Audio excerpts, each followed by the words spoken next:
ورفعت عيني للسماء أرى بها Syekh Abdul Aziz bin Baz, sebagaimana yang dikatakan oleh salah seorang murid Syekh Abdul Aziz Sadhan, beliau mengatakan melihat di dalam mimpinya beliau mengimami Rasul Sallallahu Alaihi Wasallam. Dulu sahabat nggak ada yang berani mengimami salat. Sayyidina Abu Bakar ketika Rasul Sallallahu Alaihi Wasallam ketika dalam kondisi akhir-akhir umurnya, dalam kondisi sakit kritis-kritisnya saat itu, dan beliau tidak mampu untuk menghadiri salat berjamaah, Sayyidina Abu Bakar kan diinstruksikan oleh Rasul untuk menggantikan beliau sebagai imam. Tiba-tiba di satu hari Rasul Sallallahu Alaihi Wasallam keluar. Sayyidina Abu Bakar begitu tahu Rasul keluar, wah ini Rasul keluar, saya nggak bantas ini, saya harus mundur. Tapi Rasul memberikan isyarat, tetap berada di tempatmu untuk melanjutkan menjadi hati. Lihat sahabat gak ada yang berani untuk menjadi ini seorang Syekh bin Baz. Ya kalau kita bandingkan Syekh bin Baz dengan Sayyidina Abu Bakar, mana yang lebih mulia, mana yang lebih tinggi derajatnya? Benarkah Syekh bin Baz bermimpi mengimami Nabi Shallallahu Alaihi Wasallam? Saya Ahmad Ansari.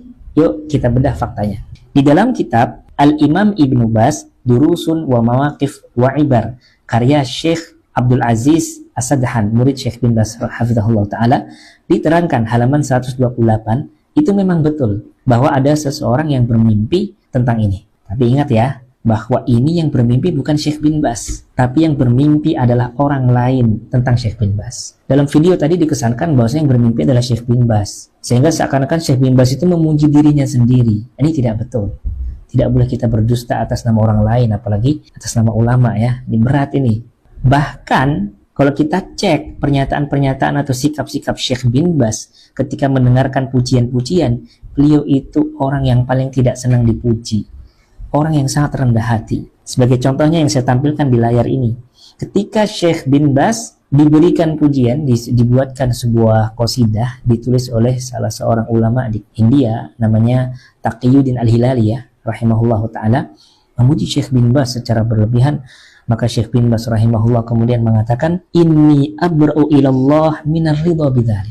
Sungguh aku berlepas diri kepada Allah Subhanahu wa taala untuk ridha terhadap pujian-pujian itu kepadaku. Wa ya'lamullah karahati lahu wa imti'adhi minal qasidati lima sami'tu fiha ma sami'tu. Dan sesungguhnya Allah Maha tahu bahwa aku betul-betul membenci pujian-pujian yang terdapat dalam qasidah tersebut. Bukti yang lain, ketika ada orang bermimpi baik tentang Syekh bin Baz rahimahullah ta'ala, karena memang Syekh bin Baz ini luar biasa ya, bukan hanya 1-2 orang yang mimpi baik tentang beliau, banyak orang bermimpi baik tentang beliau. Ada satu orang datang kepada Syekh bin Baz rahimahullah ta'ala menceritakan mimpi baiknya tentang Syekh bin Baz, lalu kemudian Syekh bin Baz mengatakan ucapan yang sangat indah, ucapannya menunjukkan ketawaduan beliau. Beliau mengatakan, ya muhibbar ru'yal hasanah tasurrul insan wala taghurruhu. Wahai orang-orang yang suka mimpi baik, saya berpesan untuk kalian, jadikan mimpi baik itu sebagai penggembira manusia, bukan sebagai suatu hal yang membuatnya terpedaya. Bal yazdada ijtihadan fil khair. Kan tetapi hendaknya mimpi baik itu semakin menambah semangatnya dalam melakukan amal ibadah, amal kebaikan-kebaikan. Nah, ucapan Syekh bin Baz ini selaras dengan apa yang diucapkan oleh para ulama salaf. Di antaranya yang dinukil dari Imam Ahmad bin Hanbal. Imam Ahmad pernah mengatakan, ar-ru'ya tasurrul mu'min wala taghurruhu. Mimpi yang baik itu membuat orang mukmin bergembira, bukan membuatnya terpedaya. Nah, ini berbeda dengan, mohon maaf, sebagian orang atau sebagian yang dinyatakan kiai atau mohon maaf habib, dia bermimpi menceritakan mimpinya sendiri barangkali, yang mimpinya itu menunjukkan suatu hal yang spektakuler dan dia mengkultuskan dirinya sendiri, atau mimpi diceritakan oleh orang lain tentang dirinya yang isinya pujian untuk dirinya, dan dia membiarkan seakan-akan dia merasa nyaman kalau dia itu dikultuskan, dipuji-puji. Syekh bin Baz tidak seperti itu. Beliau tidak ridho dipuji-puji. Beliau berpesan, mimpi yang baik itu membuat gembira boleh, tapi jangan membuat ujub, terpedaya, merasa dirinya wali. Terus tentang mimpi Syekh bin Baz tadi mengimami Nabi SAW, itu apa? Apa yang salah? Itu mimpi orang lain tentang Syekh bin Baz, dan itu adalah kabar gembira. Nabi SAW sendiri mengatakan, lam yabqa minan nubuwati illa ru'ya yarahal abdu as-salih autura lahu. Tidak tersisa dari kenabian ini kecuali mubasyirat, kabar gembira.